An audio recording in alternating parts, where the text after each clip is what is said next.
이는 확실히 천사들을 붙들어 주려 하심이 아니요 오직 아브라함의 자손을 붙들어 주려 하심이라. 그러므로 그가 범사의 형제들과 같이 되심이 마땅하도다.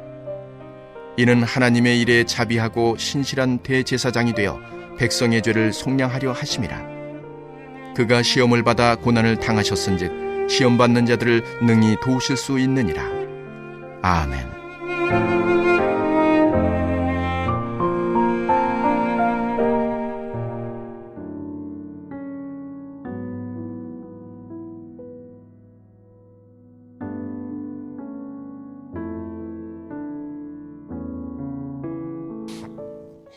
히브리서는 크게 말하면 비교하는 이야기다. 좀 까다롭게 말하면 그래서 비교 논문이라고 말하기도 하는데, 무엇을 비교하느냐? 예수님과 유대인들, 그러니까 고난 때문에 유대교로 돌아간 사람들입니다. 난 예수 안 믿을 거야. 예수 때문에 내가 뭐 득본 게 뭐가 있다고.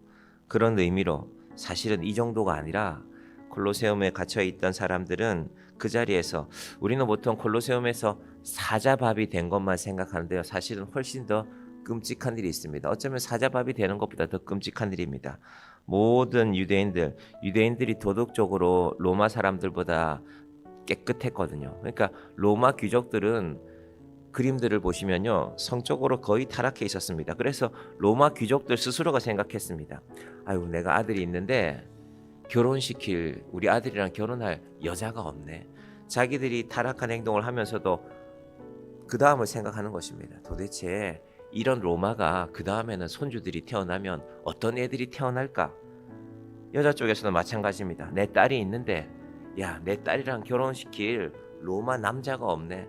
그런데 다른 사람들이 있어요. 유대인들, 타락하지 않고 깨끗하게 살아가고, 아, 우리가 저 사람들을 좀 싫어하기는 하지만 그래, 저 사람들이 살아가는 게 맞는 것 같아. 그래서 로마 귀족들이 한 사람 두 사람 예수를 믿기 시작한 것입니다. 그래서 주후 313년이 되면 로마 황제가, 물론 로마 황제가 그걸 꿈에서 무엇을 보았다 하는 설도 있지만, 더 중요한 것은 황제 혼자 결정하지 못하거든요. 로마는 원로원 사회였습니다. 원로원들이 황제의 결정이라도 지지해 줘야 됩니다. 황제의 결정을 인정합니다. 기독교를 공인하게 된 데는 기독교인들의 삶이 있었습니다. 요즘은 어디를 따라가는가?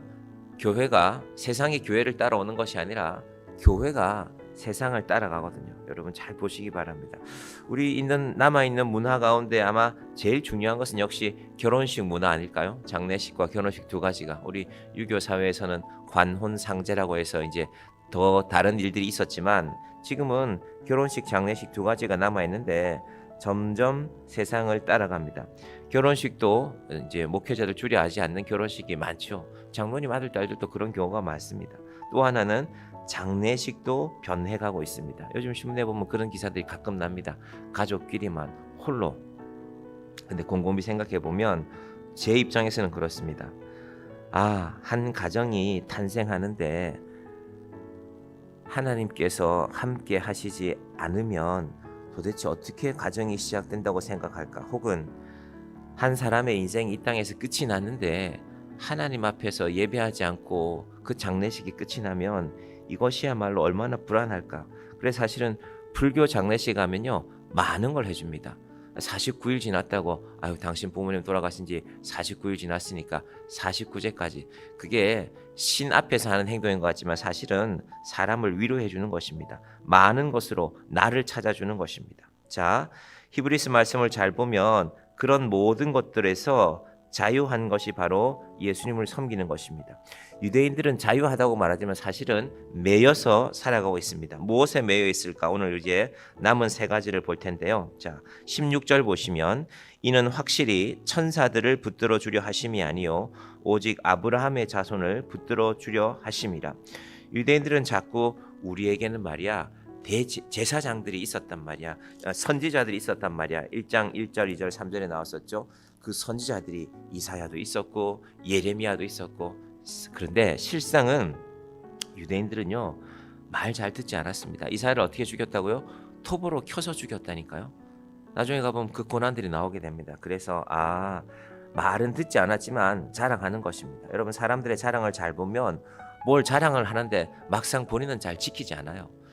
조상 자랑을 하는데 조상의 뜻대로 살지는 않습니다. 히브리서의 기자는 아니다. 너희들도 천사들 자랑하는데 16절 보시면 천사들을 붙들어 주려 하심이 아니요 하나님이 천사 생각하시는 게 아니라 하나님은 우리를 생각한다. 아브라함의 자손을 붙들어 주려 하심이라. 이것이 예수님이 오신 이유라는 것입니다. 마태복음 23장에 보면요, 예수님께서 이런 말씀하시는데 예루살렘을 바라보면서 하는 말씀입니다. 제자들이 예수님을 보고 막 자랑하거든요. 예수님, 저 솔로몬이 우리 성전 보셨습니까? 저 성전이 얼마나 아름답습니까? 우리에게는 저 성전이 있습니다. 예루살렘은 그런 곳입니다. 라고 하니까 예수님이 하신 말씀이 이 말씀입니다.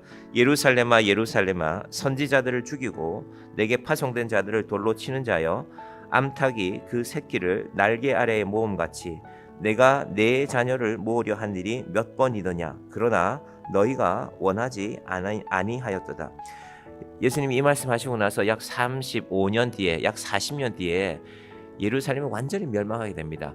돌 위에 돌 하나도 남지 않습니다.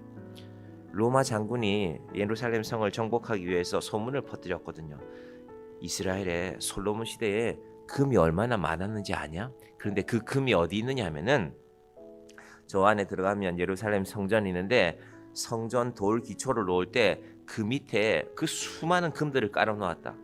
로마 군인들이 들으면 혹할 거 아닙니까? 빨리 들어가서 그 성을 무너뜨리고 그 금을 캐내야지. 그뿐이 아닙니다. 이 유대인들에 대한 소문은, 그래서 유대인들이 온 세상에 흩어지게 되었을 때는 유대인들이 말이야, 찾아보니까 금이 없었거든요. 성전 밑에 그 금을 사실은 미리 빼내서 몸속에 다 숨기고 간단다. 몸에 지니고 나면 빼앗기니까 로마 군인들에게.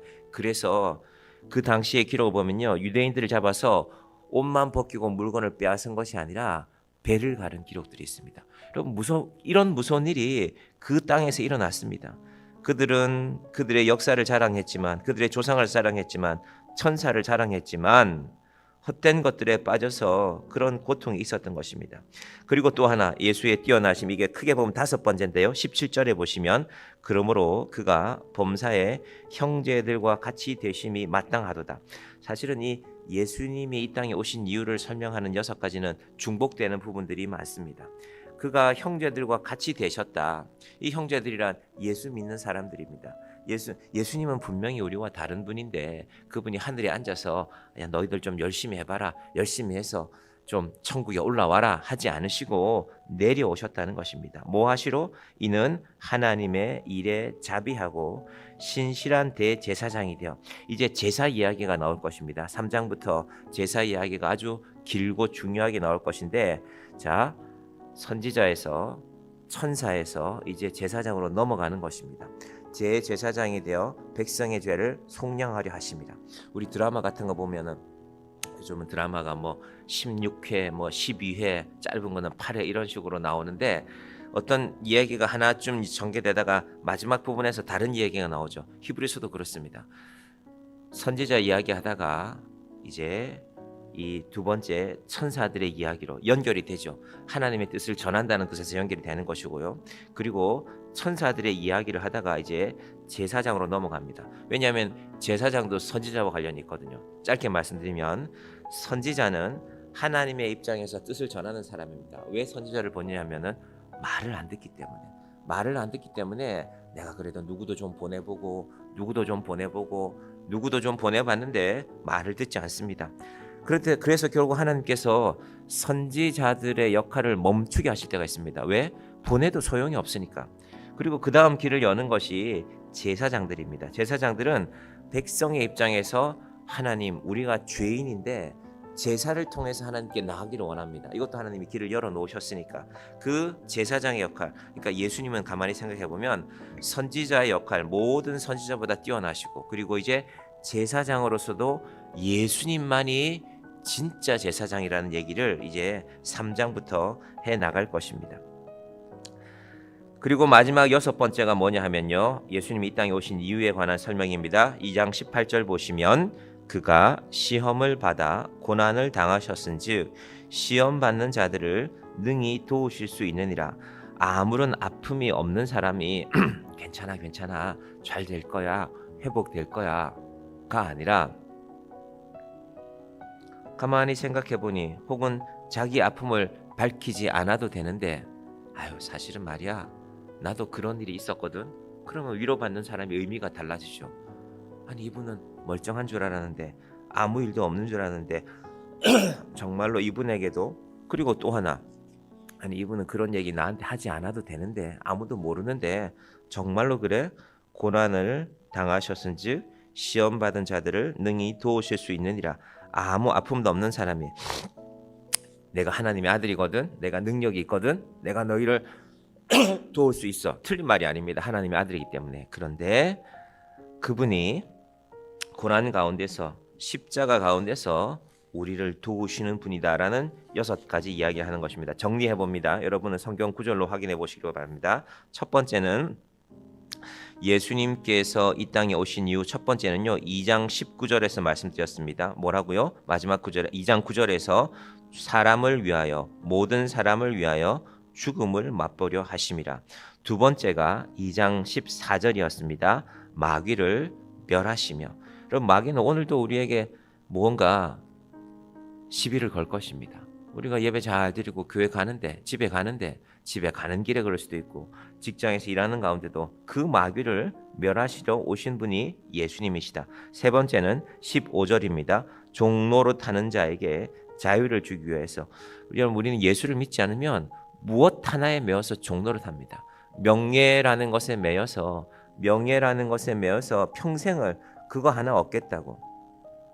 저희 시골 마을에는 이장 선거할 때마다 시끄러웠어요. 왜냐하면 이장님이 오래 하셨는데 잘 안 내려놓으려고 하거든요. 자기가 이 마을을 제일 사랑한다고 어릴 때부터 이 마을을 사랑했다고. 근데 마을 사람들은 싫지만 그냥 그분이 하신다니까 아유 그러면 또 하세요. 종로를. 그런데 하나님께서 예수님을 통하여서 모든 종로로 타는 우리에게 자유를 주기 위하여서 바로 오신 것이다가 세 번째고요. 네 번째는 16절이었습니다. 오늘 본 것이죠. 아브라함의 자손을 붙들여 하심이라. 천사가 붙들어 주는 게 아니다. 여러분 세상에 많은 민족들이 있는데 제일 자랑할 거 많은 민족은 아마도 이스라엘 사람들이 아닐까 싶어요. 우리나라 사람들도 우리 대통령 가운데도 노벨상을 받으신 분이 있고 노벨 문학상도 받았는데 우리나라에 이번 주 목요일날 수능 치는데 그 유명하다는 대학들이 많은데 그런 대학들에 들어가려고 하는데 정작 주로 이제 과학 분야지만 노벨상이라는 거 아직 하나도 못 받았잖아요. 잘 안 보여요. 노벨상을 받으려면 10년 전부터 뭔가가 보여요. 어떤 연구가 이제 10년 전쯤에 이미 그 기술은 그 과학은 알려졌는데 그걸 이제 긍정받는 거 이게 과연 문제가 없나? 어떤 약을 만들었는데 이게 부작용이 없는가? 그래야 노벨 의학상도 받고 하는데 잘 보이지 않습니다. 그런데 유대인들은 올해도 아마 노벨상을 받는 사람 중에 많은 사람들이 유대인 것입니다. 이미 그 노벨상 반열에 올라 있는 사람 유대인들은 1000명이 넘거든요. 그 1000명 중에서 누군가가 또 받는 것입니다. 하나님께서 우리에게 세상에 그런데 그 유대인들 예수 믿지 않거든요. 언제부터 안 믿느냐? 2000년 전부터 예수 믿지 않고 2000년 전부터 예수를 버리고 유대교로 돌아가서 우리는 그런 메시아는 싫다. 그런 예수는 싫다. 십자가에 달려 죽는 예수는 싫다. 우리를 위한 예수는 아직 오시지 않았다. 여러분 그래서 유대인들이 하는 전쟁이 무섭습니다. 그 사람들은 그 믿음이 있거든요. 우리 메시아가 올 거다. 우리는 지금 이 상황이 아니다. 아무리 강한 국가들이 옆에 있어도 이스라엘은 설령 러시아가 전쟁하자고 해도 붙을 나라입니다. 겁이 없습니다. 그 믿음이 있기 때문입니다. 사실은 믿음이 있는 것은 좋은 믿음이지만 진짜 믿음이 아니라 엉뚱한 걸 믿고 있잖아요. 팔레스타인에 요즘 이 국제 단체들에서 보내는 거 보면요. 8개월째 물을 거의 공급받지 못하고 있습니다. 빨래 못하고 있습니다. 우리는 사실 빨래하는 것도 감사해야 됩니다. 그 전쟁 가운데서 씨를 말리겠다는 것입니다. 하나님께서 이스라엘이 헛된 것을 믿으면 많은 나라들이 헛된 것을 명예로 삼으면 그 아픔이 있는 것입니다. 그런데 다섯 번째는 대제사장이 되어 백성의 죄를 속량하려 하심이라. 죄를 속량받고 구원하시는 것이 예수님이 오신 이유이고 마지막 시험 받는 자들 여섯 번째 능히 도우실 수 있는 분이 바로 예수님이십니다. 오늘 우리 인생의 고난 앞에서 우리 인생의 시험 앞에서 얘들아 너희들 그것도 못하냐 책망하지 않으시고 얘들아 너희들을 구원하기 위해서 내가 왔다. 너희 인생에 시험이 있지. 너희 인생에 죽음으로 너희를 두렵게 하는 마귀를 멸하기 위해 온 사람이 바로 나다. 히브리서 입장에서는 그분이 바로 예수님이다. 그 예수를 깊이 생각하시며 오늘 하루도 믿음으로 승리하시는 저와 여러분이 되시기를 간절히 축원드립니다. 기도하겠습니다. 하나님 아버지 감사합니다. 예수님이 우리에게 오셨는데 우리는 사실 예수님이 왜 오셨는지 잘 모르고 있었습니다. 그런데 이 히브리서 2장 말씀이 그분이 죽음을 맛보시기 위하여서 마귀를 멸하시기 위하여서 종로로 타는데 자유를 주기 위하여서 우리에게 오셨다고 말씀하고 있습니다. 하나님 아버지, 우리가 예수를 믿고 사는데 무엇이 우리에게 종로로 타게 하고 있습니까? 아버지 하나님, 우리 인생에 무엇이 그리 자랑할 만한 것이 있습니까? 먼저 예수가 자랑이 되게 하여 주시고 이 예수가 내 자신의 자랑이 되고 우리 가정의 자랑이 되고 온 세상에 하나님께 주시는 그 아들을 통하여서 이 땅을 구원하시는 이 놀라운 소식을 전하는 것이 바로 우리의 사명입니다. 하나님 아버지, 예수를 깊이 생각하며 우리의 대제사장이신 예수를 깊이 생각하며 이 아침마다 기도하는 주의 자녀들이 이 자리에 모였습니다. 아버지 하나님, 우리의 연약함도 아실 줄 믿습니다. 아버지 하나님, 우리의 연약함을 알기에 우리에게 강함을 허락하여 주시되 예수 안에서 강해지는 자들이 되게 하여 주시옵소서. 아버지 하나님, 세상의 헛된 것에 더 이상 종로로 타며 살지 말고 세상의 명예에, 세상의 소문에, 세상의 일들이 아니라 예수를 바라보며 예수를 깊이 생각하며 살아가는 주의 자녀들 되게 하여 주시옵소서. 예수님의 이름으로 기도드립니다. 아멘.